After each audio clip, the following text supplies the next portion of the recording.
This is BBC News with the latest headlines for viewers in the UK and around the world. Queen Elizabeth has tested positive for COVID-19. According to Buckingham Palace, it says she's experiencing mild cold-like symptoms, but does expect her to continue with light duties. Presidents Putin and Macron of Russia and France have spoken on the telephone to agree to intensify diplomatic efforts over Ukraine.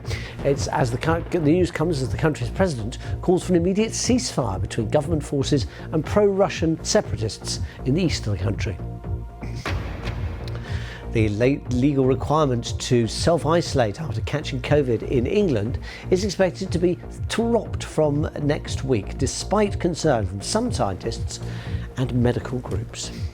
I'm not saying you can totally throw caution to the winds. COVID remains dangerous if you're vulnerable and if you're not vaccinated, but we need people to be much more confident and get back to work. And after 16 days of competition, the Winter Olympic Games has come to a spectacular close in Beijing, with China handing over to the hosts of the 2026 Olympics for winter in Italy.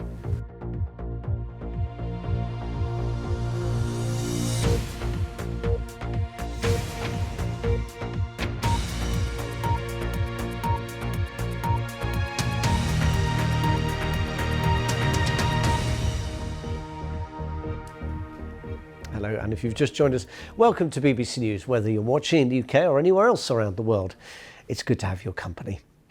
Buckingham Palace has confirmed that the Queen has tested positive for COVID-19. The monarch is experiencing mild cold-like symptoms, the palace says, but expects to continue light duties at Windsor over the coming week.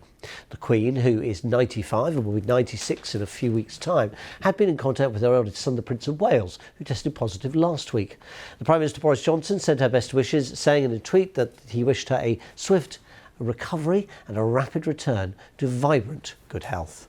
Well, with the latest, here's our royal correspondent, Nicholas Witchell.